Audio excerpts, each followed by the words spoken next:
Well, hey folks, it's your old pal, King Waspinator. Welcome back to Total Party Skills. It's come to my attention in a comment that there might actually be a bit of a demographic out there of kids who are not aware that there was such a thing once upon a time as Spelljammer. Spelljammer was an AD&D setting that was an attempt to kind of create a common setting for all the various D&D worlds in a way similar to what Planescape also does. And that you have a kind of a space fantasy kind of setup. Each individual game world, Faerun, Ontoril, and or Orworth for Greyhawk and Kryn, and so on down the line. Each has its own little bubble solar system that's contained inside this crystal shell, and these shells floated in a vast interstellar medium called the phlogiston, which is sort of kind of like a vaporous aether that ships that were properly equipped could sail upon. Not really sail. What they would use are the things that the setting's named after, spelljammers, which were kind of a device that you could hook up into a ship that would allow various types of magic users to kind of plug themselves into it and provide a magical motive force to carry ships across this void of phlogiston from one crystal sphere to another. And within the crystal spheres, you'd have, a star and the main planet that, the game setting for that sphere is based around. And its moons and other worlds could also be found within each individual crystal sphere.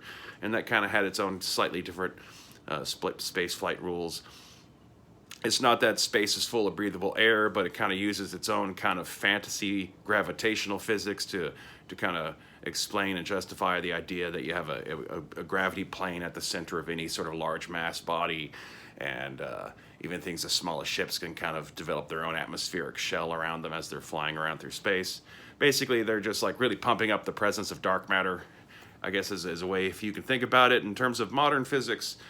But it gave it enough of enough of kind of like a through line of reasoning within the fantasy context that it kind of works. And it was interesting. If it had a main drawback is that in order to be able to really use it fully, you had to be familiar with and have access to various books for all of D&D's various settings back then, which of course wonderful marketing strategy. And in time, it just kind of seemed to get supplanted by Planescape.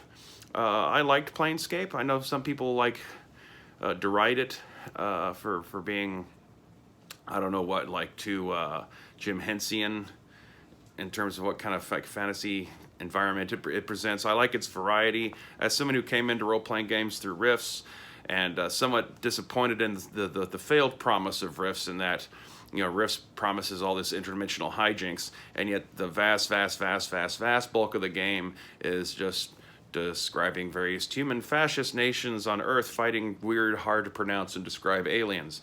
And very little in the way of actual real dimensional travel, aside from 2 or 3 dimensions that they've actually really gone to the point of describing in their Dimension book series, since the bulk of that is all about the phase world galaxies. Planescape, on the other hand, gives you dimensional travel and a very clearly defined wheel of dimensions, and each one with all their subdimensions, and then you have the inner planes and the planes in between, and it delivers on that, and in terms of giving you all this multitude of different kinds of weird environments you can pop in and out of for some sort of Neil Gaiman-esque Doctor Strange kind of fantasy adventure campaign style. And Spelljammer kind of fell to the wayside. I'm not exactly sure when it happened. I first noticed it in 5th edition books, but it might have already been something that they were doing in late 3rd or even 4th edition. But apparently at some point, the powers that be at Wizards of the Coast decided that the phlogiston caught fire, and so travel in between the crystal spheres is no longer possible, and Spelljammer technology is basically just a thing of the distant past within the AD&D greater internal timeline of events. And here and there you see little remnants of it, even in even 5th edition products, if you know what you're looking for. But if you're new to D&D, or you're young enough that you've completely missed out on this ever being a thing that was out there to do, I guess you can just breeze past all those little minor relics of Spelljammer that are out there still, without realizing that there was this greater setting. But anyway, what I'm getting to though is, amongst many of the other gems that are to be lost from the AD&D days. You know, like the Council of Worms setting is kind of, despite its recent, you know, mention in a like 3-sentence paragraph in Fizban's Treasury of Dragons, Council of Worms has been forgotten. There's that weird side setting like Jakarta or Jakanda or something like that. There's a bunch of little tiny hidden gems, and one of those is a Spelljammer gem, and that's the Astromundi cluster, which I actually think might be AD&D's most original setting, because what it does is it kind of takes all the ideas of Spelljammer and then creates a self-contained setting to use all of that in.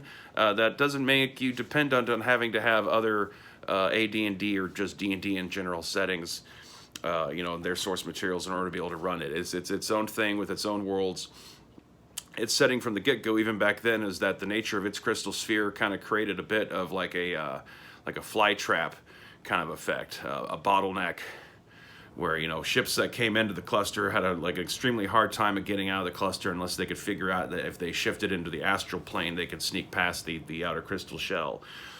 And within it, there's like 2 central stars and a bunch of, you know, like rubble from blown up planets, a couple of asteroid belts, a couple of like Oort cloud-like ice rim belts, Kuiper belt kind of stuff out there at the outer edge, and a few gas giants and moons, and you know, a few remnants of worlds here and there, and all of it like inhabited, multitude of different D&D races all in play.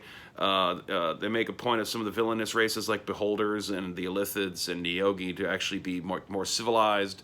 They're still sinister and evil, but they're no longer just like hungry beasts in a cave. They, you know, they have ships and they have worlds and they have their own slave populations and stuff. So it's not like they're immediately hungry and have to feed on every last brain they come across. So there's a chance that they can be negotiated with to some degree or another, especially the Neogi. They're kind of used as like evil slave traders in the setting. In terms of what it presents for player characters, it's all really easily adaptable over to 5th edition if you want, or if you can just still use it with the old AD&D 2nd edition rules. There's 4 different like human nation ethnic groups: the Antillans, the Callidians, the Varan, and the Thoric, or kind of like the outer shell, colder reaches of the star system Viking types. They're each unique. 2 of them are quite villainous. There's also, you can play dwarves, elves, and lizard folk. You can probably also, if you want to bring the rules in from one of the various other books, you can probably like allow for goblin player characters potentially. There's no halflings in it, which is one of my personal favorite things about it.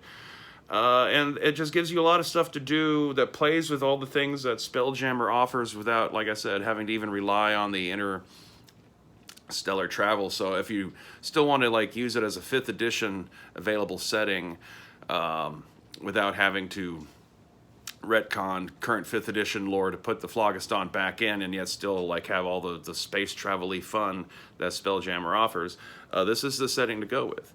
Now, if you don't want to have to shell out the cash to get both of the original box sets printed up as books, you can get by running the Astromundi cluster if you just use the Astromundi book, and you also get yourself the Complete Spacefarer's Handbook. Arguably, I find this Complete Spacefarer's Handbook to be slightly more useful than the basic Spelljammer box set in of itself, although this is, you know, critical and essential, especially if you want to be able to have a wider variety of ships and creatures and other things, and want to have like more full details on exactly how Spelljammers and all that kind of stuff operate.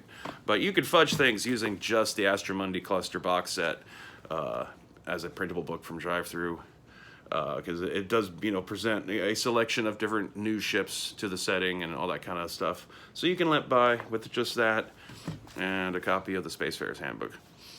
So have at it, boys. Get out there. Get on that Drive-Thru RPG and get yourself a copy of the Astromundi cluster and see what I mean. It's got like some big epic, you know, end of the solar system kind of storylines to play through on. It's all, like I said, very self-contained, and yet also gives you that big roaming space fantasy adventure. Lots of different environments and different worlds, and tons of adventure potential.